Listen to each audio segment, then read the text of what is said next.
আর এই মুহূর্তে আরো একটি ব্রেকিং নিউজ আপনাদের সামনে বর্ধমানের ছবি দেখাচ্ছি, যেখানে স্টেশনে বিক্ষোভ, রেল লাইনে শুয়ে পড়ে বিক্ষোভ দেখানো হচ্ছে। বর্ধমান বোলপুর 114 নম্বর জাতীয় সড়ক অবরোধ করা হয়েছে এবং পরবর্তী সময় যে রেলওয়ে ট্র্যাক অর্থাৎ রেল লাইন সেখানে পর্যন্ত শুয়ে পড়ে বিক্ষোভ দেখাচ্ছে। কয়েক ঘন্টা ধরে লাগাতার অবরোধে ব্যাপক যানজট। এসআইআর ইস্যুতে বর্ধমানে বিক্ষোভ চলছে। এসআইআর নিয়ে লোক খেপানো অব্যাহত রয়েছে তৃণমূলের তরফ থেকে। তৃণমূলের উস্কানিতে দফায় দফায় এভাবে বিক্ষোভ চলছে। দেখুন এই মুহূর্তে দুটো ছবি দেখাচ্ছে আপনাদেরকে। একদিকে যেভাবে রাস্তায় বসে তারা বিক্ষোভ দেখিয়েছেন, অন্যদিকে রেল লাইনে শুয়ে বিক্ষোভ দেখাচ্ছেন এবং এই সাধারণ মানুষকে তারা বিভ্রান্ত করছেন। আর এর জেরে কিন্তু দু জায়গাতেই হয়রানির শিকার হচ্ছেন সেই সাধারণ মানুষজন।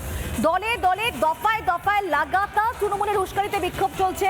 রেল লাইনে কখনো শুয়ে পড়ে বিক্ষোভ দেখাচ্ছেন, তো কখনো রাস্তায় জমায়েত করে বিক্ষোভ দেখাচ্ছেন এবং রাস্তায় জমায়েত করে বিক্ষোভ দেখানোর পরই সেখানে ব্যাপক যানজট তৈরি হয়। অন্যদিকে রেল লাইনে যেভাবে শুয়ে পড়েন তারা, তখন সেখান থেকে ট্রেন যেতে সমস্যার সম্মুখীন হয় সাধারণ মানুষ, তারাও হয়রানির শিকার হচ্ছেন।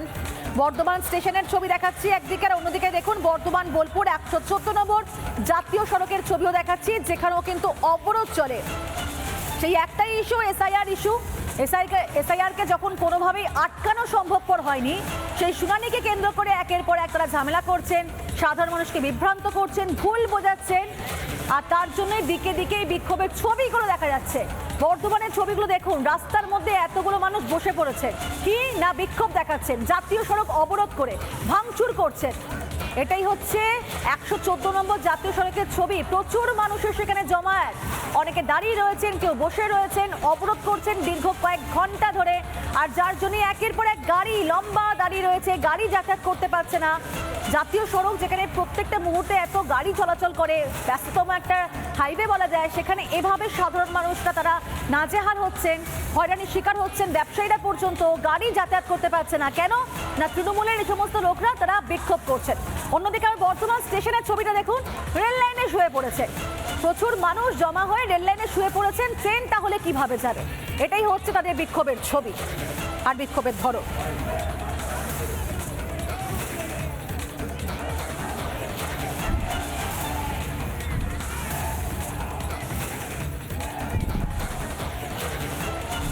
নির্দেশ সত্ত্বেও আজকে নির্বাচন কমিশনার যে হারে মানুষের উপর অত্যাচার করছে, সে অত্যাচারের বিরুদ্ধে আজকে আমরা পথে নেমেছি এবং নরেন্দ্র মোদী আমাদের উপরে যে অত্যাচার করছে সাধারণ পশ্চিমবাংলার মানুষদের উপরে, তার বিরুদ্ধে আমরা প্রতিবাদ নিয়েছি। এসআর এর নাম করেছে, হেয়ারিং চলছে। প্রত্যেকটা মানুষকে সকাল 10টা থেকে সন্ধ্যে 7টা দিন হেয়ারিংয়ে ডাকা হচ্ছে এবং তারা ডকুমেন্ট সমস্ত দেওয়ার পরেও চলে যাওয়ার পরে নো রেকর্ড ফাউন্ড করে দেওয়া হচ্ছে, মানে তার কোনো অস্তিত্ব নাই। তো আমরা এইসব অন্যায়ের বিরুদ্ধে রুখে দাঁড়ানোর জন্য আমরা এই নোংরা চক্রান্ত, নোংরা খেলাকে বন্ধ করতে চাই। তাই আমরা সাধারণ মানুষ আজকে দলে দলে এসেছি। তারা দুটা ভোটার আছে এবং গিয়ে মানে ওই লাইনে দাঁড়িয়ে থেকে যে হ্যারাস হচ্ছে, এতে মানুষ ক্ষিপ্ত হচ্ছে।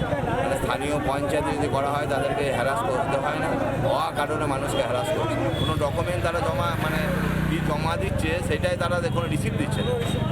সেই জন্যেই এই মানুষ আন্দোলনে নেমেছে। তাদের 1200 ভোটারের মধ্যে 600 জনকে ডেকেছে। তারা 2002 সাল ভোটার আছে এবং গিয়ে মানে ওই লাইনে দাঁড়িয়ে থেকে যে হ্যারাস হচ্ছে, এতে মানুষ ক্ষিপ্ত হচ্ছে। মানে স্থানীয় পঞ্চায়েতে যদি করা হয় তাদেরকে হ্যারাস করতে হয় না, কারণে মানুষকে হ্যারাস করছে। কোনো ডকুমেন্ট তারা জমা দিচ্ছে, সেটাই তারা কোনো রিসিপ্ট দিচ্ছে না। সেই জন্যেই এই মানুষ আন্দোলনে নেমেছে। নানা ধরনের কন্টেন্ট দেখার জন্য লাইক করুন, শেয়ার করুন আমাদের ফেসবুক পেজ, সাবস্ক্রাইব করুন আমাদের ইউটিউব চ্যানেল। পাশাপাশি অন্যান্য ব্রেকিং নিউজের জন্য অবশ্যই চোখ রাখুন রিপাবলিক বাংলায়।